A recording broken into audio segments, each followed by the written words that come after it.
We are back with the coach's corner right here on the Blue Bloods. Got my guy Coach Fred with me. It's been a wild, wild weekend of football, man. But we have to start out, man. We couldn't have started the show any other way, Coach. It was a big win this weekend, but it was also a very somber moment after the game for the team. Being a coach on the team, speak a little bit just about what this weekend's been like, man, and what's been going on behind the scenes at Alcorn State this week. What's been going on behind the scenes, man, has been real life. Uh, you go from a high and a victory to, actually having to wrap your arms around a family member in, time of crisis. And, that's what we've done here in a matter of a few hours. So it's been a deal of where we've come together and a lot of people have had to mature very quickly. And they've done that, and it's been really heartwarming to see, even though the circumstances that are surrounding it, but to see these kids, man, grow up and become, as coaches, we talk about family, but to see them actually turn that corner and become a true family for one of their teammates has been really, really heartwarming and pleasing to see. Yeah, man.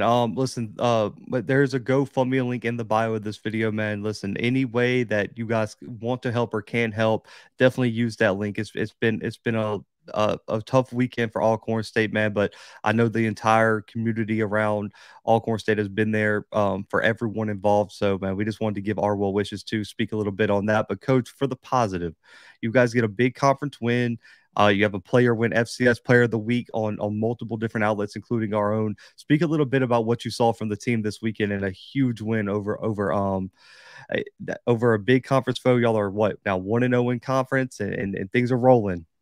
Yes, it was that was an emotional roller coaster as well. The first play of the game, they think they have recovered a onside kick to start the game, a little short.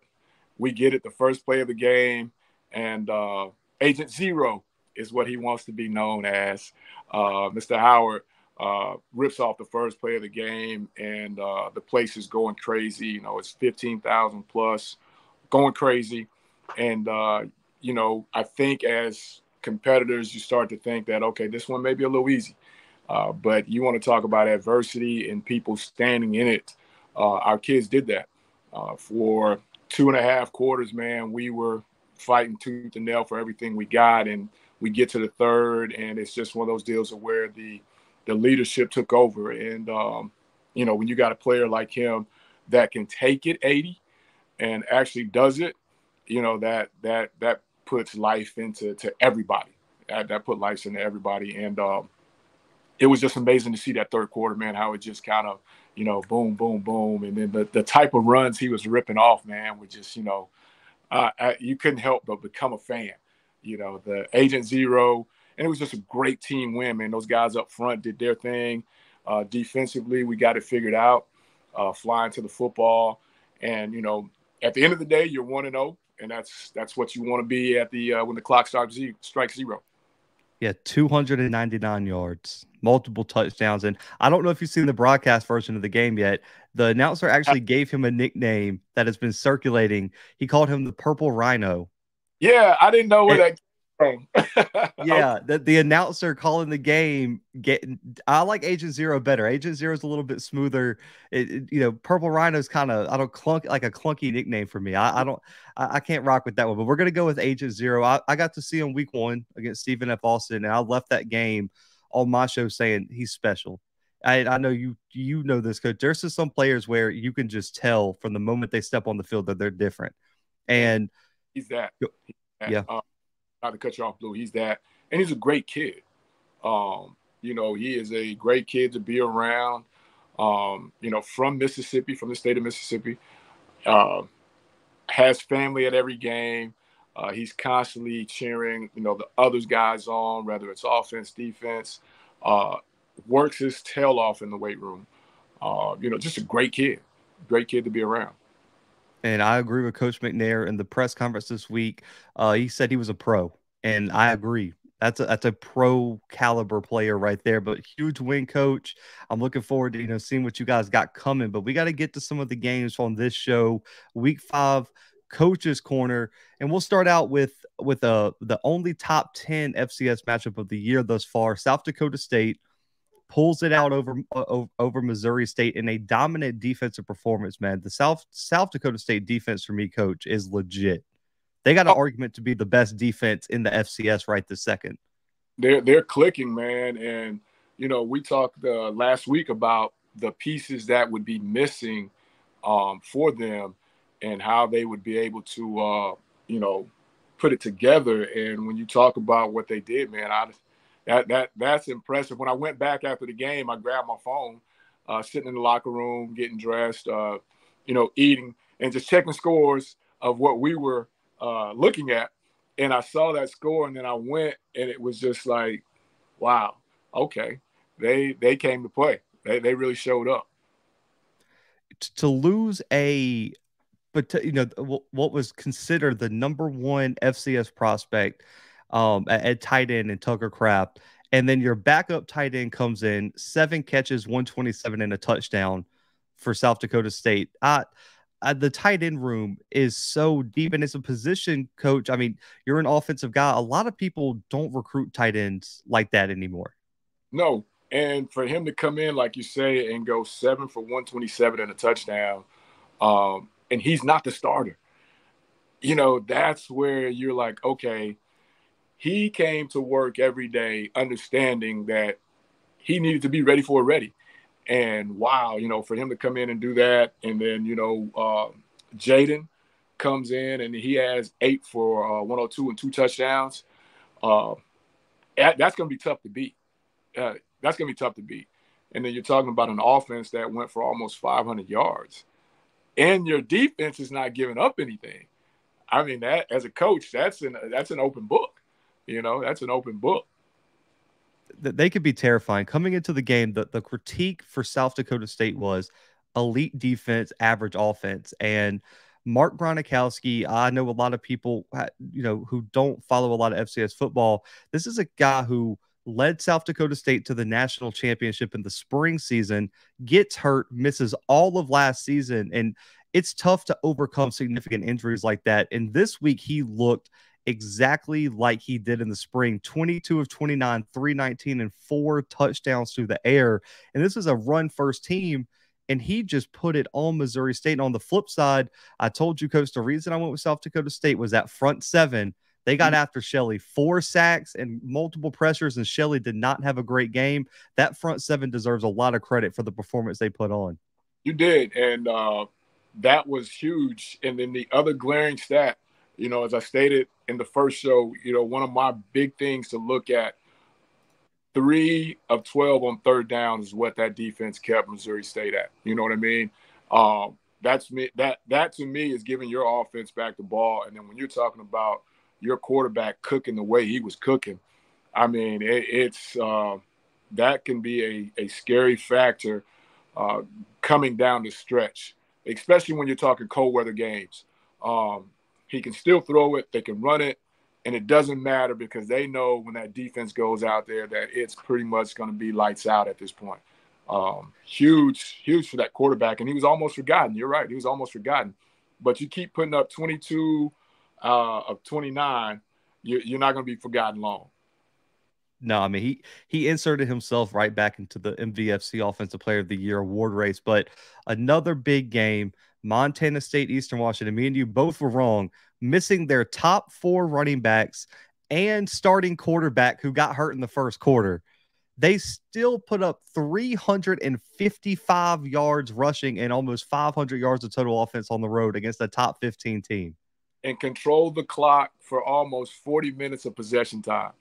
Yeah, when you're putting up 355 on the ground, of course that clock's going to continue to tick.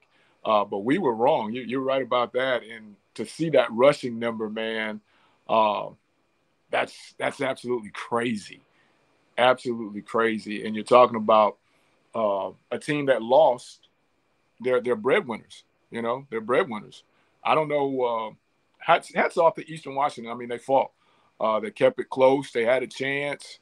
And I guess that's all you want coming down the stretch. But, man, 355 on the ground, 40 minutes of clock time.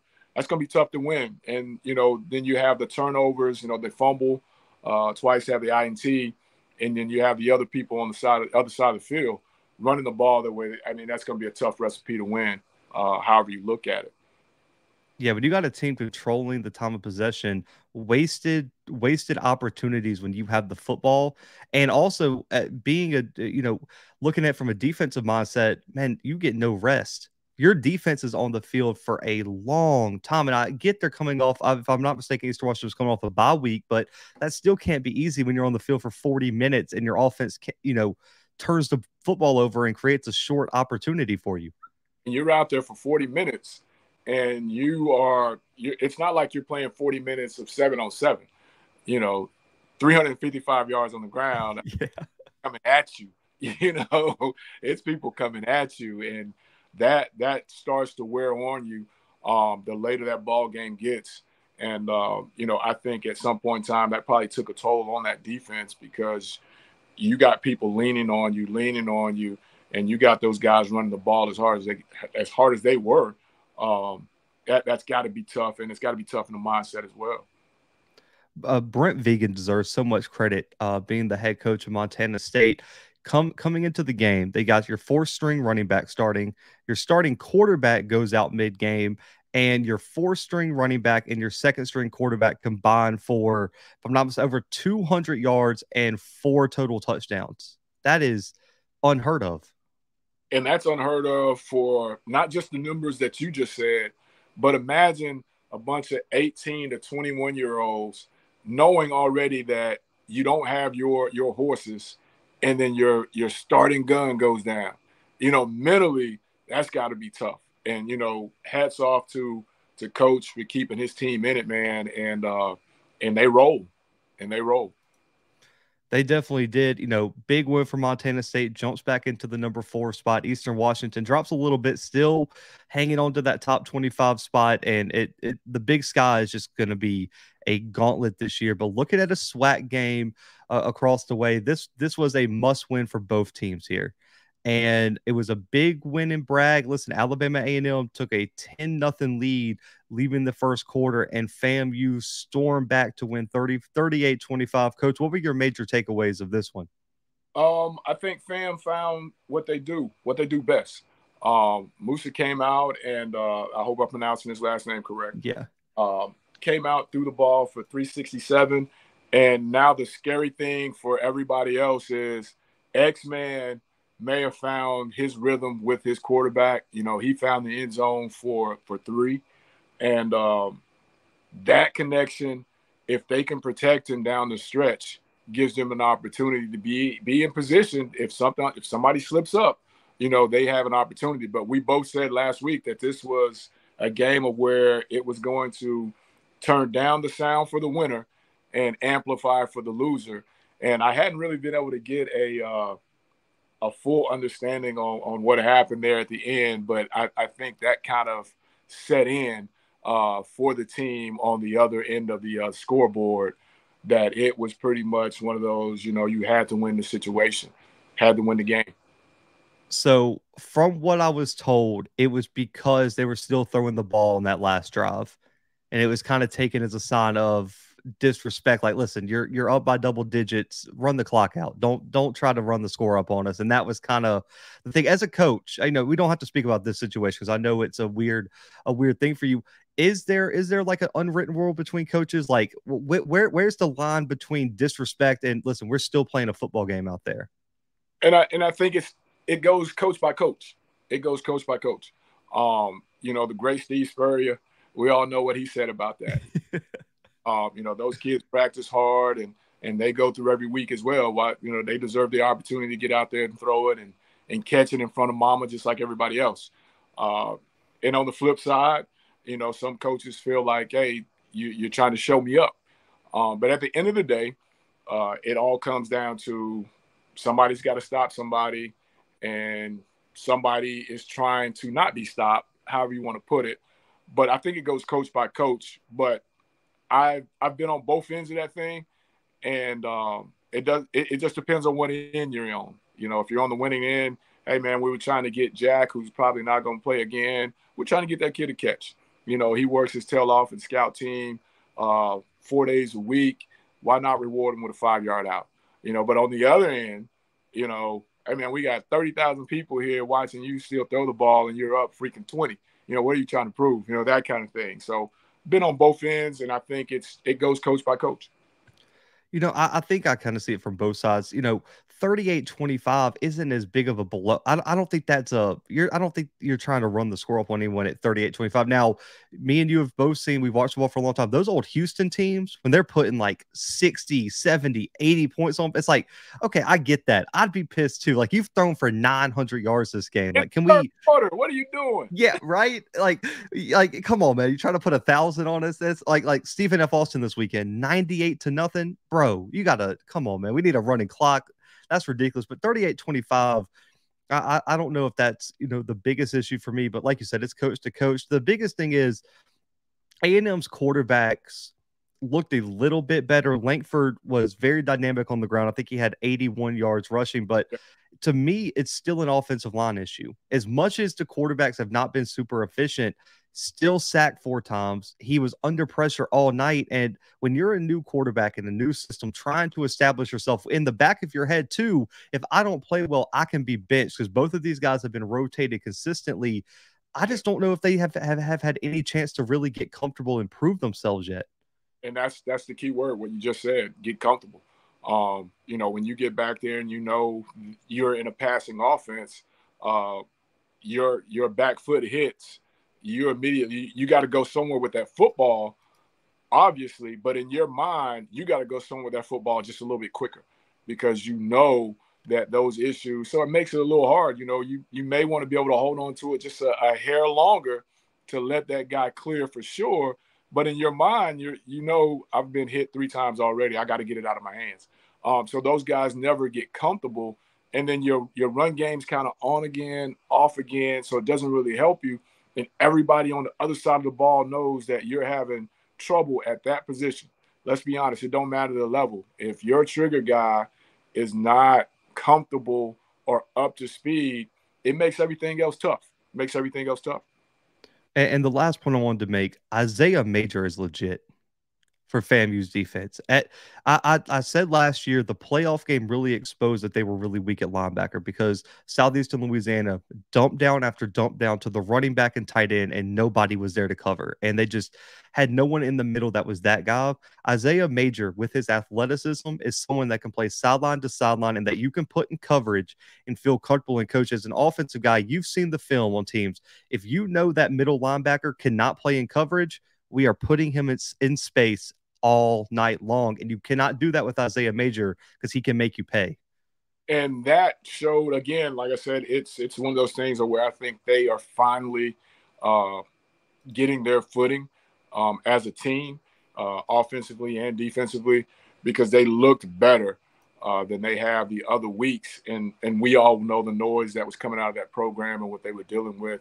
And it looked like, you know, the second half, they really caught footing. And defensively, like you said, you know, they got guys, and those guys are running around, making plays, and then it becomes fun. The score starts to change a little bit, and now before you know it, you know, what was a small fire is now a forest fire, and those guys are all over the place. And I think that's kind of what's happening in Tallahassee. And guys, I know I said on the last show, we on the round table, we did our way too early SWAC awards thus far, and I said Jarvion Howard and Dallas Daniels were the favorites for newcomer of the year. Listen, put Isaiah Major in that conversation right now as a defensive guy who could sneak up, because 14 tackles this week and a tackle for loss, nothing to sneeze at. And the final game before we get to our previews, A&T finally gets on the board. They had a brutal opening schedule. We all know that. But, Coach, you're an offensive guy. The nightmare that is the stat line of 8 yards rushing and 0.4 yards per carry for the night has to give you, it has to send like a chill down your spine as an offensive guy. As I'm sitting here and I'm looking at the numbers, and I think I picked this one right. I think I went with Coach. You know, he's a Florida guy, and I went with my Florida guy.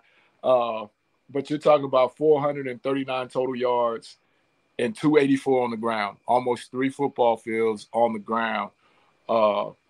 That's tough, man.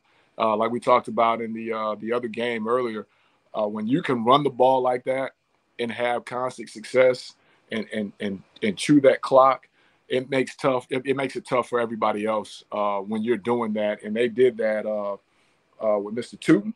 I hope I'm pronouncing his name right. Yeah, he's a monster. Man, 142 TDs. And then you add in, Graves, who gave you 72 and a touchdown. So you're talking about two guys that was running it at a very, very good clip. And then you get up in the third quarter and they explode for 21 points. I think that was just too much for SC State to come back and catch, especially when you run the ball like that, because you keep the clock. Yeah, Tootin's been a guy that I've said since the NDSU game that has been.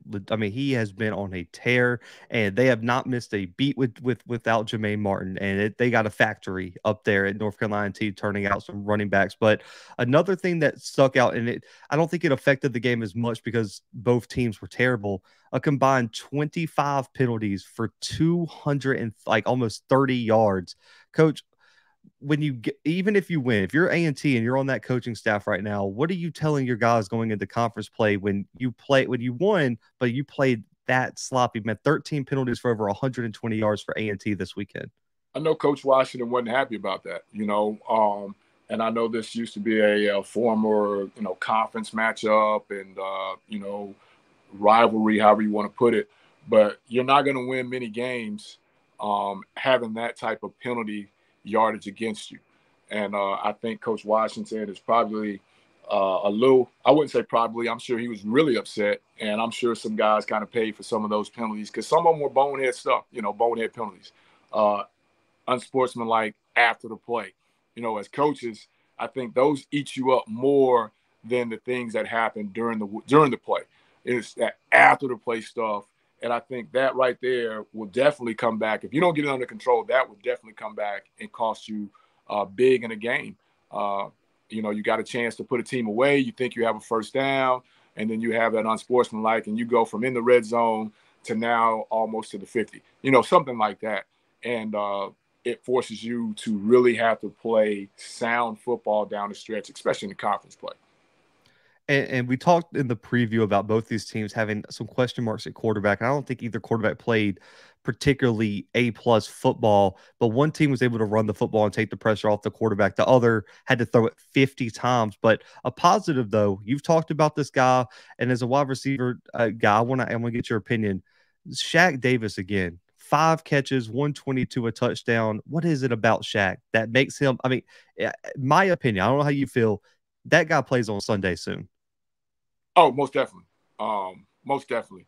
He has some things that you can't teach, you can work on ball skills. You can work on those instinctive things, but you just have to have it. And when the ball's in the air, I don't care if it's Clemson, UCF, he's going to make a play. And he's going to, 9 times out of 10, he's going to get his hands on it. And he is, the size. And the thing that, I try to talk to guys about, he just has that confidence, man.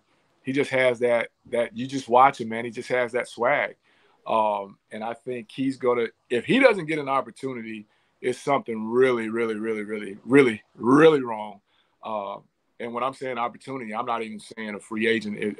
I think he's done well enough to where he should be able to hear his name called at some point in time. Before day 3 too, in my opinion. I mean, he should be playing. I know I'm a little biased. I'm from Mobile. He should be playing on either one of the Reese's Senior Bowl teams this upcoming year or whatever year he comes out. The last thing, BJ Davis, amazing performance again, 17 total tackles, and to be in position to make that many plays is important. And I think out of all, I know they gave up a lot of rushing yards. BJ Davis was a bright spot, Coach, but previews here, man. We got 1 FBS matchup, 3 huge FCS matchups to talk about. But let's get to this top 15 SEC matchup here. Kentucky traveling down to Ole Miss. I don't know how this game is kicking off at 11 a.m. That is insane to me. But, Coach, real quick, before we get into this game, how hard is it to prepare for an 11 a.m. kickoff? It's, with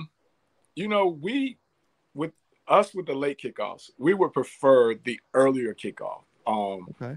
speaking just from the coaches here. Because waiting around, man, it just – now, I don't know about 11. Maybe 12, 1 o'clock, that would be fitting. 11, that is, man, that's an early wake up. And that's an early breakfast. That's super early, So that type of earliness I can't really speak to because I hadn't been a part of an 11 a.m. I've been a part of 12 and 1.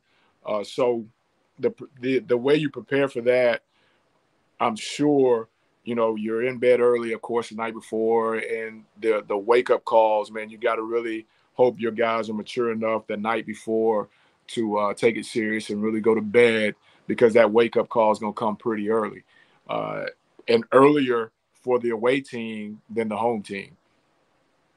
That's a fact, man. I don't know how this game is there, but man, Ole Miss, even though they're ranked behind Kentucky, 7-point favorite, probably due to being at home. My thing is what is Ole Miss right now, Coach? They haven't played, I would say, the toughest schedule. They played Troy, Central Arkansas, Georgia Tech, and Tulsa. None of those teams have been particularly impressive this year. Kentucky's got the big win over ranked Florida right now. Do you have any questions about what Ole Miss is as a team right this second? I think the question is always about Ole Miss. Well, I shouldn't say always. Here recently, since Coach Kiffin's taken over, I think the question has always been, how is the defense going to respond? We all know the coaching style of Coach Kiffin. They'll be put in some situations, and how are they going to be able to respond to those, especially if Kentucky is clicking offensively? They have that, the super quarterback that I see today that they're saying now may be the first one off the board type thing. How will Ole Miss respond defensively? And I think that defines what they are or will be. And I think the interesting with this matchup in past years, it's been can people stop Kentucky running the football? And it's almost flipped where Kentucky has really leaned on Will Levis at quarterback, but Judkins and Zach Evans, a former 5-star transfer, have combined for over almost 600 yards rushing, 9 rushing touchdowns, and has averaged over 6 yards per carry as a duo. The question becomes, can Kentucky stop Ole Miss running? They've been extremely balanced in their offensive attack, and that's something I think a lot of people overlook because if you can be balanced, it keeps the defensive play calling at bay, and you can really and truly establish yourself on the game whichever way it goes. So that's my question is, can Kentucky stop that two-headed monster at the running back spot? Can Kentucky stop that? And if they do, can Coach Kiffin stay patient enough to stay with it? That to me is the key. What will Coach Kiffin do if that run game doesn't get off? How will he stay with it, or will he just go, bombs over Baghdad type stuff? So I'm with you on that. But my biggest thing is I want to see if it does get tough, how patient can Coach Kiffin be with it? And Will Levis has to be efficient too. We've seen the highs of Will Levis where he can play on Sundays. That's his arm talent and what he can do. Then we've seen the other side of Will Levis where he can't hit the broadside of a barn with the football, man, and it really affects that offense. And I don't think they have that Benny Snell at running back this year that can really bail him out in those big situations. Smoke's great. It's not Benny Snell or someone like that. So Levis has to be really good. I think that goes back on the Ole Miss defense.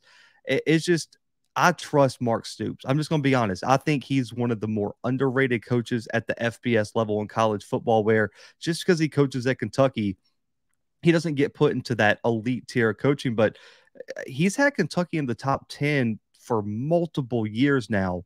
Throughout however many seasons, they just run into Georgia at the end of the day. And a lot of people aren't getting past that Georgia brick wall that's set up in the SEC East. Do you trust Levis in this moment on the road in a big top 15 matchup? I agree with you with Coach Stoops because he's at the basketball mecca, so to speak, here the last few years of Kentucky's basketball. I don't know. Being a defensive coach, I think in this situation, he's got a short leash, meaning as long as it stays close, and we stay within the realm of what we do, we're good. Now, if you come out and Ole Miss starts to, and we get a little bit ahead of Ole Miss, I think that leash now comes down, because now, this could be a signature win for them. And it could also propel them to, like you said, a matchup with, we all know, that team in Athens. So I think Coach Stoops gives him a little bit, but not a lot. Not a lot. I like that. So, Coach, who are you going with this weekend? You got the Rebels or you got the Wildcats this weekend down in Oxford? Man, it is. It's like you said. I'm lost as to how Ole Miss is just such a huge favorite. Yep. I mean, a huge favorite, and I got to go with them just because they're at home and it's an 11 o'clock game. They just go down the street as to where Kentucky's going to have to fly in, get shuttled through the hotel, all that stuff out of the norm for such an early kickoff. But I think it's a tight one. But I go with Ole Miss to stay undefeated and to go 1-0 up in the conference. I like it. We haven't disagreed yet. We've only had one show. I think I'm going to say the not so fast, my friend here. Like I said, I trust Mark Stoops. I think he's going to have his team ready for the big moment. And the biggest thing is, I don't know what the home field advantage is going to be like. Kiffin came out today and ripped the students at Ole Miss and said, y'all either got to show up or we're going to have to do something else. Because I don't know if you saw their attendance about a week or two ago. It was atrocious. And 11 a.m. kickoffs in the SEC are really hard to prepare for. I think Kentucky, due to the defensive struggles in the back end of the Ole Miss defense, I think Levis has a big day. I got Kentucky squeaking this one out, man, in Oxford in a big way. Oh, so we split. Okay. We split on that one, but a game that I'm going to be at this weekend. I'm traveling. I'm leaving tomorrow, man. Hopefully, the rain isn't too bad on the way up, man. North Carolina Central at Campbell in a big game. This game was supposed to kick off at 6 p.m. Eastern time, got moved up to 12 due to the hurricane. Coach, what's the first thing that sticks out to you about this matchup? And two, how big of a game is this for North Carolina Central? The first thing that sticks out is the quarterback there at Central. Going there, and will he be able to navigate? Because, we all, I won't say we all, but we that are in the 1AA world understands what Campbell has down there and what they've been able to do these past couple years, defensively as well as offensively. They've won some games, and it's an up-and-coming, I think, an up-and-coming powerhouse type of program. If they can hold it together. And this would be a huge, huge win for Central if they could go in there and get it done. But I think it starts with the quarterback. I mean, we talked about it last week. I think now they're at a point to where they go as he goes. And if he can get it going against that Campbell defense, man, I think they got a real good shot. Campbell coming off a bye week. They had a FBS game 2 weeks ago against East Carolina. Coach, the narrative around the media, of course, is the team that's coming off the bye week always has the advantage. Now, Central, I believe, played a D3 team last week, so I guess it's still playing a game regardless of how you slice it. Do you think the bye week before a big game like this, especially at home, gives you as big of an advantage as some people like to say? I think it does, and it varies really on how banged up you are as a ball club. I think it does because it gives you an opportunity to get your legs back under you. It gives you an opportunity to get yourself refocused. And this comes good for them, I think, after a FBS opponent. Now, that gives them an opportunity to heal up. That gives the coach the opportunity to get the mind back to where it needs to be. Okay, we just played up. Sure enough, we didn't play as well as we wanted to. Let's go ahead and put this to the back. Now we're back to the level that we play at. And this is where we start turning the corner for our program going forward. So I think the bye week will help them, especially if they were pretty banged up. This will be huge for them coming in and then at home. Yeah, I'm interested to see the fan turnout because I looked at the weather.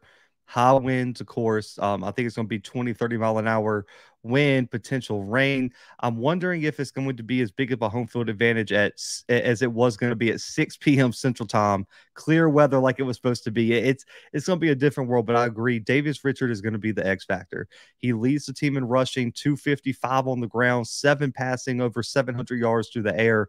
He's been, in my opinion, a top 2 quarterback in HBC football, right there with Shedeur Sanders. When you say Shedor's name, Davis Richards should be right there next to him, in my opinion. And Definitely. it's also going to come down to the defense for Central. Campbell's a physical team. They went up there against the Citadel, who just knocked off a top 25 team, and just it was just more physical at the line of scrimmage, ran it right down their throat, set records on the ground or season records on the ground for them. Yep. Can Central hang against that big offensive line that Coach Mike Minter has put together? And 2, how are they going to handle the tight end play? Campbell utilizes the tight end in such a unique way, and they have almost a Kamari Everett, Kyle Pitts type of tight end where they can put them in the slot, they can put them outside, they can put them in the box. It doesn't matter. And so who do they have to move around? And for Central, Khalil Baker's got to have another big game. He's a top 5 player in terms of interceptions this year. He's been all over the field for them. Khalil Baker against Hajj Malik Williams at that quarterback spot for Campbell is going to be an amazing secondary versus quarterback matchup for me this weekend. But you mentioned a huge point about this game. Who's going to be able to run the ball? Because if that wind gust is where it's at, does that take Central's quarterback out of the game? Campbell is probably built more for this type of game than Central. So like you said, that's going to be a huge factor in seeing the weather at 11 a.m., how that's going to play out from the beginning. Because, you want to be able to throw it. You got to be able to throw it. But if you can't, what's plan B? And I think Campbell has that plan B, like you said, that game versus Citadel where they won 29-10. They really didn't care if you knew it was coming or not. If you go back and look, they just handed it off. Now it's up to you to do what you do. And I think that could be a huge factor with the weather, that they've had that kind of game and they can play that kind of game. They definitely can. And also, both quarterbacks are mobile. Both of these quarterbacks can get out of the pocket and run. So I'm wondering how many read options, RPO type style we have, because I don't think there's going to be a lot of throwing it down the field. It's going to have to be quick, short passes and who can play in the box. And also, Brevin Allen has been very quiet this year. This is a 2-time Big South Defensive Player of the Year.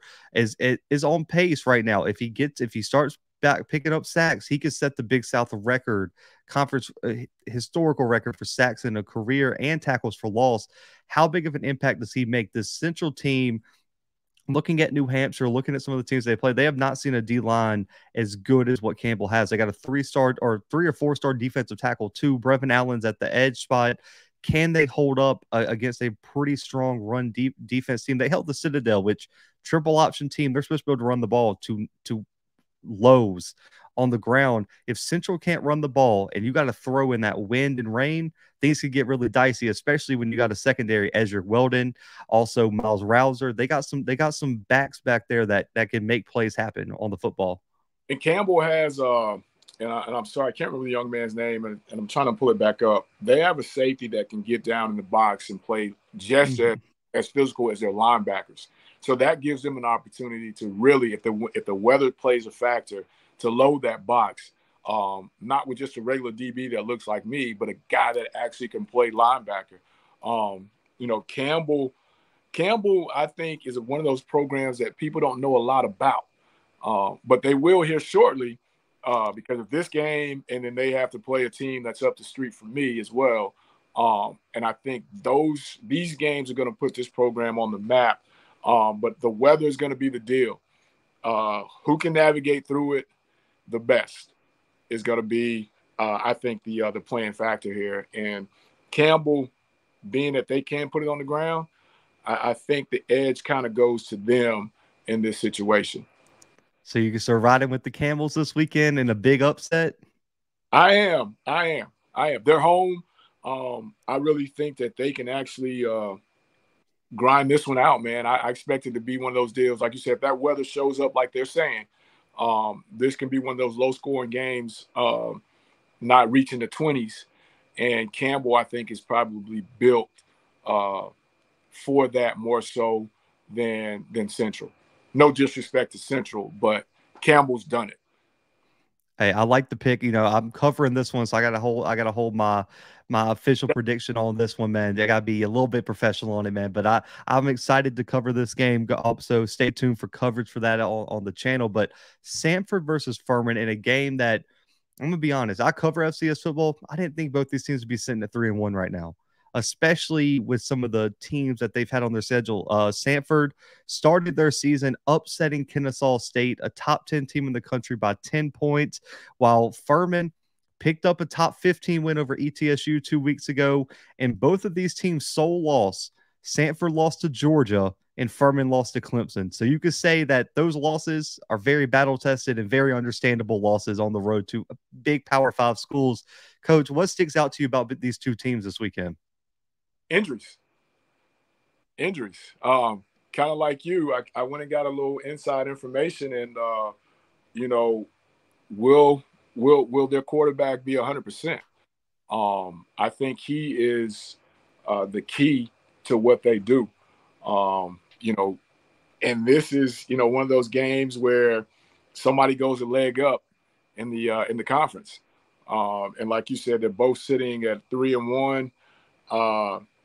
How does Huff play? That's going to be the key. How does Huff play if he plays? I know it's a I heard it was a non-throwing arm injury. So we'll see how that goes. But I think that is the key to me. And the quarterback battle was shaping up to be such a good battle, too, because Hires and Huff have both played amazing football. Right now, Hires for Samford, 970 through there, 12 touchdowns, only one pick, and Huff's thrown for 705 touchdowns through the air. The one thing that I'll look at is Furman has a real ability to run the football. Yes. Furman can line up, and they are just going to beat you in the box, and they got multiple guys on the offensive line that are all conference, some that have had even all-American consideration. And we've already talked about this too. Tight end usage. They might have a top 3 tight end in college football in Ryan Miller. 28 receptions, 313, and 4 touchdowns at the tight end spot, and can block, and can play the H-back role if you need him to, and line up outside at one of the wide receiver slot spots. Ryan Miller is going to be the X factor for me. If Samford cannot hang with him, he is going to get the ball thrown to him every single play. They are not shy about it. He's got more receptions than the next leading wide receiver by 13 catches right now. They're not afraid to use him, and Samford better be ready to handle him because he is a matchup nightmare due to his size. And they trust him. Like you said, they put him in a lot of different spots. They trust him. The other thing that I think is going to be very big here is Furman's playing a little bit of defense. They are top 20, 16 points a game, and we know they had the FBS game, factored into that. So that is going to be tough. And Samford, we're talking about a number 45 defense in the country, and you got that tight end. You got possibly that quarterback who's starting to turn the corner and catch his stride as well. I think this is going to be a little uphill for Samford, but with that quarterback that they have, I guess nothing's really out of reach because if he can catch fire, he can put pressure on you as well. Yeah, ask Kennesaw State what happened when he got hot. I was shaking on that night. That was a Thursday night, week 1. It's like, man, Samford's got no chance. I love Samford. I'm from Alabama. I'll root for all of my Alabama FCS schools. Man, they put it on Kennesaw State. And I didn't see them coming because they lost Chris Oladuncan to South Dakota State last year. They lose the returning starter to graduation. No one knows about this guy, and he comes in and puts on a performance. The question also becomes just who – for me, it's just who can execute in the moment, man, because both of these teams have electric players at multiple positions. It's just red zone efficiency is going to be big. Penalty is going to be big. And if you've paid attention to FCS football, the reason I say that is the SoCon, it might be one of the most unstable conferences in FCS. Any given weekend, regardless of who the team is, one play here or there can shake up the entire standings. And I was told before the season, they were like, listen, just throw away the preseason predictions. It does not matter because we have no idea who's going to emerge. And it's been true. It's been the truth. ETSU was predicted to win.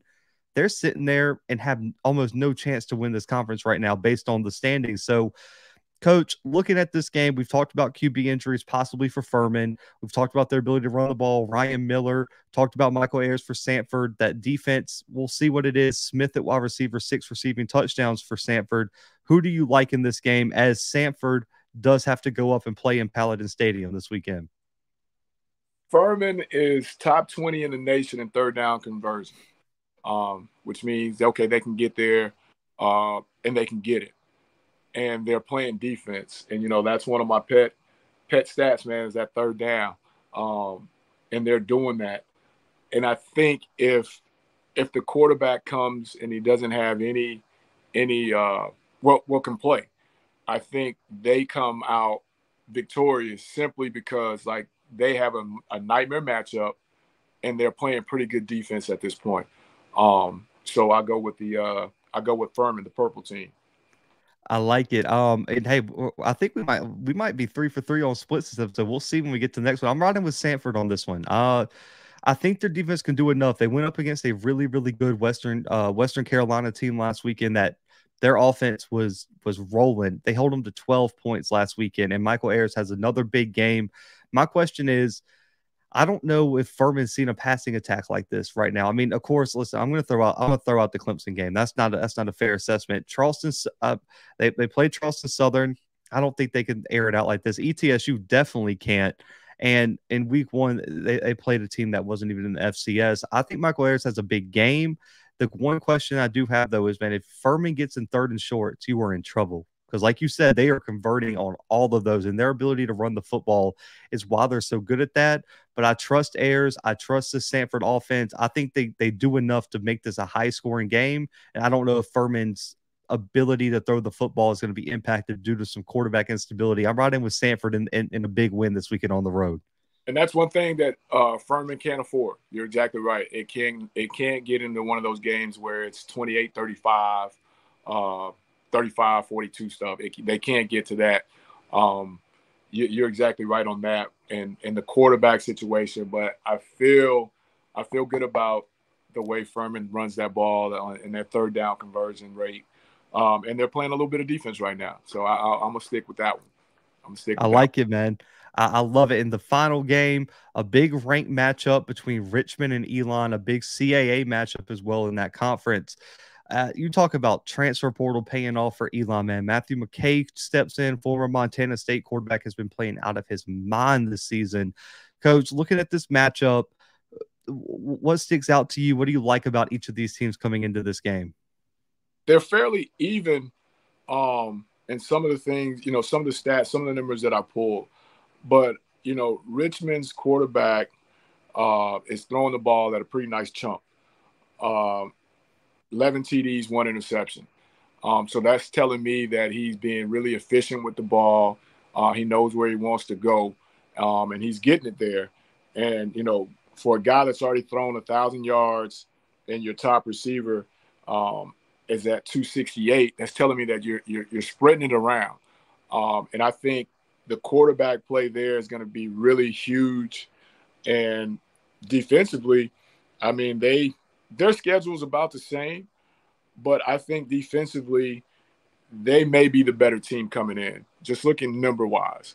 And who would have thought that Richmond would be in this situation right now after the last couple years? It's like you said, it's college football, man, and it's any given day. And you catch the right year, man, and you got something, and they may be that. But I like Elon, but Richmond's quarterback, I think, is the key here.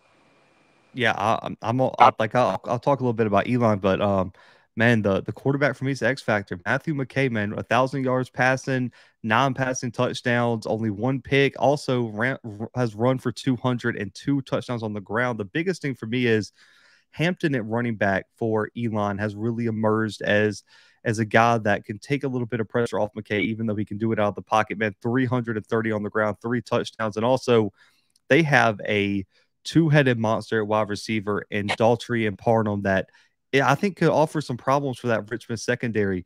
Parnham, 18 catches, 243, 3 tubs, while Daltrey over 300 yards and 2 touchdowns. Elon, to me, what was a little bit on my radar, they were one of my honorable mentions in my ballot a week ago. They come in last week, beat William and Mary, but really and truly ran it up in the first half. William and Mary tried to storm a comeback, but they beat a really good William and Mary team last week. And I think that was an impressive win. And also their linebacking core can play all over the field. Hillman and Malone both have over 24 total tackles. Hillman 30 tackles and 2 sacks this year already in the first few games. 30 tackles in 4 games is outrageous for a linebacker right now. He is flying around, and they got some guys that can get after the quarterback too. Johnson and Williams on the defensive line both have combined for 4 sacks. For me, looking at this game, I like Elon going in. I think they're riding a little bit of a high. They got a big ranked win last weekend on the road against William and Mary. They're coming into this one, I think, riding a little high. And just because of the balance of McKay being able to run it and pass it, and Hampton offering that third option there, and with their wide receiving core, I think Elon squeaks this one out, man. I don't know what it is about them. I've watched some film on this team, and they just seem to be rolling right now. So I'm gonna pick them in a close one over Richmond. But I'll say this, Coach, I don't see this game being a blowout. If either team wins by double digits, I'll be extremely surprised in this one because they are very evenly matched across the board. Let me ask you this: how good is William and Mary? Just to put it in perspective, they beat Campbell by, I think, almost 20. Oh, okay. I saw that. Yeah. This year, William and Mary has an FBS win, 41-24 over Charlotte. They beat Campbell 37-21. They beat Lafayette 34-7. Then last week they lost to Elon.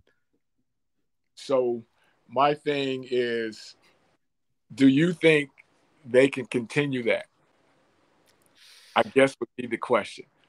I think so. I haven't seen, because also Matthew McKay last year was the quarterback for Montana State up until they made it to the playoffs, and then for some reason he had a falling out with the coaching staff and announced his transfer during that run there. Yeah, 2 days before the first playoff game, and that's where Tommy Malott comes in and leads them to the national championship. I think Matthew McKay's on a mission. I really do think in the back of his head, he's saying, if we can get to the playoffs, I'm going to show everyone why I was the better guy.